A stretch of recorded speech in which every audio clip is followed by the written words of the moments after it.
Hello people, welcome back to yet another video. Let's talk about Arsenal. So it's been a while since my last video. Obviously no games played, so I wasn't planning on recording any videos before the Arsenal City game, but yeah, just a couple of things I wanted to talk about. A couple of comments made by English pundits I wanted to talk about, and obviously the current situation with Arsenal in general. So the first one is Anton Ferdinand Saka minor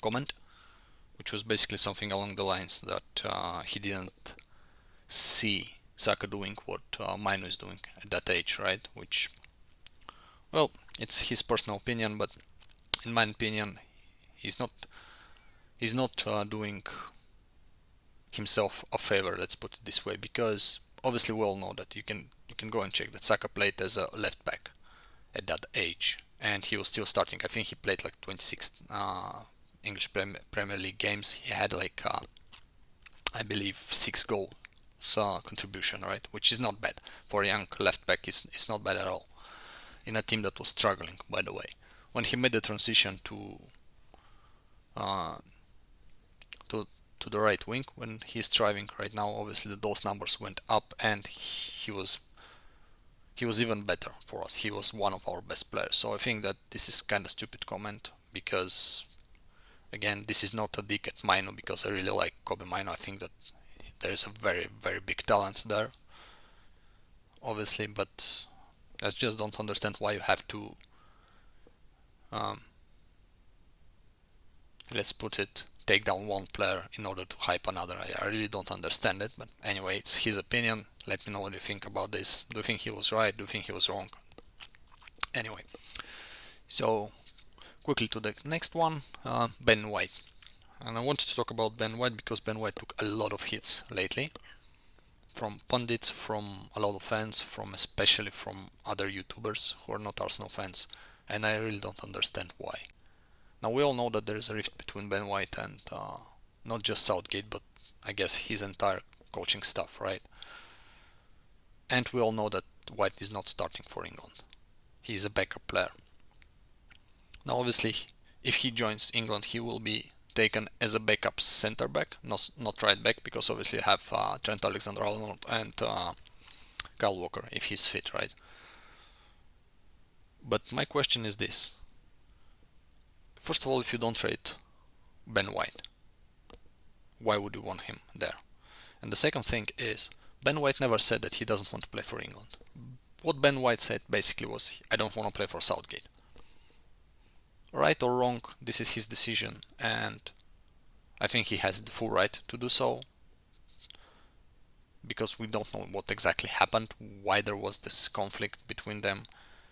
And the real question here is, do you really want to have a player that has such a rift with your manager inside your squad for this tournament, right? Because obviously this is not a club football when they can work out with the manager to find a solution to this problem. You go there, you see him for like a week or two, and then you don't see your manager for, let's say, a couple of months, right? I really don't understand that.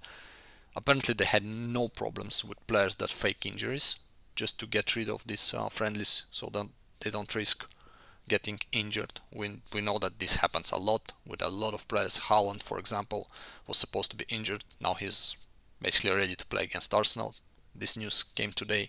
Walker, I think, is ready and will be playing against Arsenal. I'm not going to be surprised if John Stones and Kevin De Bruyne magically get fit and play against Arsenal. So yeah, but I guess they don't have problem with that. But with Ben White, for some reason, they do. I don't understand it. As I said, I'm fully with Ben White on this one.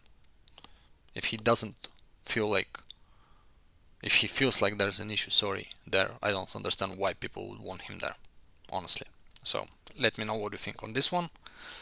And the third and probably final point on Arsenal in general is, we obviously see that a lot of media is kind of pissed off with Arsenal, and I like it actually. I actually like it. I love it, because when we were bad, when we were horrible actually, between 2010 2018 probably, to say, yeah, we won 4 FA Cups in this period. Well, not in this, but up until 2020 we won 4 FA Cups, right?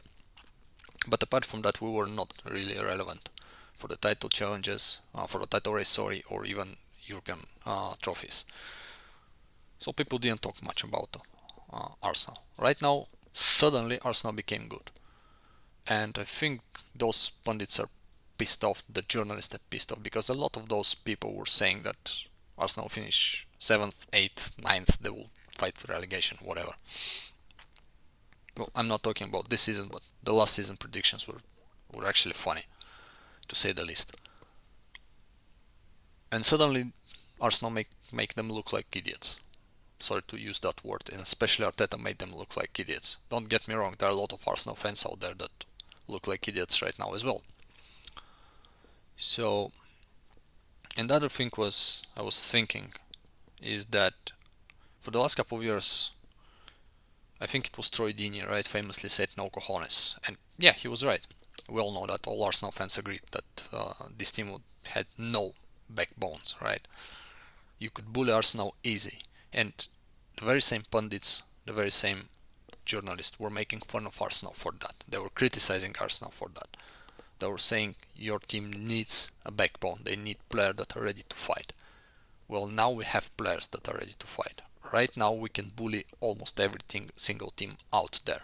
If you want to play football with us, we're going to play football with you. If you're going to bully us, we are going to out-bully you. If you're going to get into our faces, well, we have Havertz for that, right? Love him or hate him, he is what it is. And suddenly, the very same people that were criticizing Arsenal for that, now that Arsenal has this kind of players that can get into your face, that can bully you. Arsenal has this backbone of players. Now suddenly they don't like it, which is again very funny. So yeah, as I said, English media, I've probably been saying this in the last couple of videos way too much, but still, English media is just ridiculous. Sometimes you listen to these people and you kind of ask yourself questions like how the hell those people are allowed to work. And I will use Cafu again and again and again. I think he said it the best. Like, those guys are just delusional. That's absolutely delusional. They talk way too much. They don't talk about football, they talk about everything else but football. So let me know what you think about this. As I said, it will be a very short video. Like, share the video please, and up to the next one.